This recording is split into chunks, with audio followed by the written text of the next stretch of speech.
വ്യക്തമായ തെളിവുകളില്ലാതെ സംശയത്തിന്റെ അടിസ്ഥാനത്തിൽ മാത്രം വോട്ടിംഗ് മെഷീൻ സംബന്ധിച്ച് എങ്ങനെ നിർദ്ദേശം നൽകാനാകുമെന്ന് സുപ്രീം കോടതി. വിവിപാറ്റിലെ മുഴുവൻ സ്ലിപ്പുകളും എണ്ണണം എന്നാവശ്യപ്പെട്ടുള്ള ഹർജിയിലാണ് സുപ്രീം കോടതിയുടെ ഈ ചോദ്യം.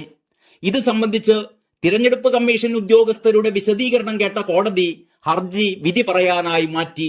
ജസ്റ്റിസുമാരായ സഞ്ജീവ് ഖന്ന, ദീപാങ്കർ ദത്ത എന്നിവരടങ്ങിയ ബെഞ്ചാണ് വാദം കേട്ടത്. വിവിപാറ്റ് മെഷീനുകളുടെ പ്രവർത്തനം സംബന്ധിച്ച് കമ്മീഷനോട് കോടതി വിശദീകരണം തേടിയിരുന്നു. ഒരു സാഹചര്യത്തിലും വോട്ടിംഗ് മെഷീനിൽ കൃത്രിമം നടത്താൻ സാധിക്കില്ലെന്നും 100% വിവിപാറ്റ് സ്ലിപ്പുകൾ എണ്ണുക എന്നത് പ്രായോഗികമല്ലെന്നും തിരഞ്ഞെടുപ്പ് കമ്മീഷൻ വ്യക്തമാക്കുകയുണ്ടായി.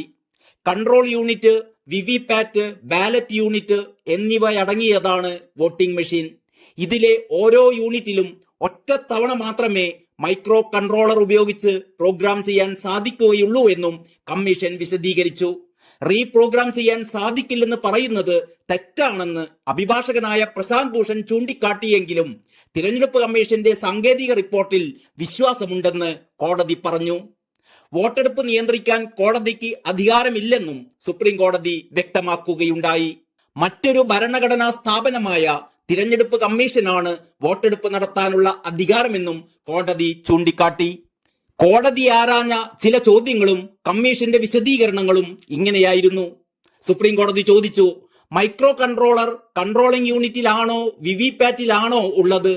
അപ്പോൾ തിരഞ്ഞെടുപ്പ് കമ്മീഷന്റെ മറുപടി ഇപ്രകാരമായിരുന്നു: ballot unit, control unit, VVPAT unit എന്നീ 3 യൂണിറ്റുകൾക്കും സ്വന്തമായ മൈക്രോ കൺട്രോളർ ഉണ്ട്.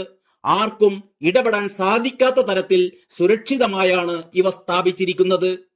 സുപ്രീം കോടതിയുടെ അടുത്ത ചോദ്യം, മൈക്രോ കൺട്രോളർ ഒരു തവണയാണോ പ്രോഗ്രാം ചെയ്യുന്നത്?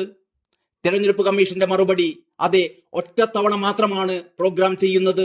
മൈക്രോ കൺട്രോളർ ഒരിക്കൽ സ്ഥാപിച്ചു കഴിഞ്ഞാൽ പിന്നെ ആർക്കും അത് മാറ്റാനാകില്ല. സുപ്രീം കോടതിയുടെ അടുത്ത ചോദ്യം, ചിഹ്നങ്ങൾ ലോഡ് ചെയ്യുന്ന യൂണിറ്റുകൾ എത്ര? തിരഞ്ഞെടുപ്പ് കമ്മീഷന്റെ മറുപടി, electronic corporation of India, Bharat heavy electricals limited എന്നീ 2 സ്ഥാപനങ്ങളാണ് ചിഹ്നങ്ങൾ ലോഡ് ചെയ്യുന്ന യൂണിറ്റുകൾ നിർമ്മിക്കുന്നത്. ഇലക്ട്രോണിക് കോർപ്പറേഷൻ ഓഫ് ഇന്ത്യ 1400 യൂണിറ്റുകളും ഭാരത് ഹെവി ഇലക്ട്രിക്കൽസ് ലിമിറ്റഡ് 3400 യൂണിറ്റുകളും നിർമ്മിച്ചിട്ടുണ്ട്. സുപ്രീം കോടതിയുടെ അടുത്ത ചോദ്യം, വോട്ടിംഗ് മെഷീൻ സീൽ ചെയ്ത് സൂക്ഷിക്കുമ്പോൾ കൺട്രോൾ യൂണിറ്റും വിവിപാറ്റും സീൽ ചെയ്യുന്നുണ്ടോ? തിരഞ്ഞെടുപ്പ് കമ്മീഷന്റെ മറുപടി, പോളിംഗ് പൂർത്തിയായ ശേഷം ballot unit, control unit, VVPAT unit എന്നീ 3 യൂണിറ്റുകളും സീൽ ചെയ്യും. സുപ്രീം കോടതിയുടെ അടുത്ത ചോദ്യം, ഇലക്ട്രോണിക് വോട്ടിംഗ് മെഷീനിലെ ഡാറ്റ 45 ദിവസത്തിൽ കൂടുതൽ സൂക്ഷിക്കാറുണ്ടോ? തിരഞ്ഞെടുപ്പ് കമ്മീഷൻ, എല്ലാ ഇലക്ട്രോണിക് വോട്ടിംഗ് മെഷീനുകളിലെയും ഡാറ്റ 45 ദിവസം വരെയാണ് സൂക്ഷിക്കുന്നത്. 46ാമത്തെ ദിവസം ചീഫ് ഇലക്ടറൽ ഓഫീസർ ഹൈക്കോടതി രജിസ്ട്രാർക്ക് കത്തെഴുതി ഏതെങ്കിലും തിരഞ്ഞെടുപ്പ് കേസുകൾ ഉണ്ടോ എന്ന് ആരായും. കേസുകൾ ഉള്ള മണ്ഡലങ്ങളിലെ ഡാറ്റ മാത്രം സൂക്ഷിക്കും. News desk, Kalakaumudi.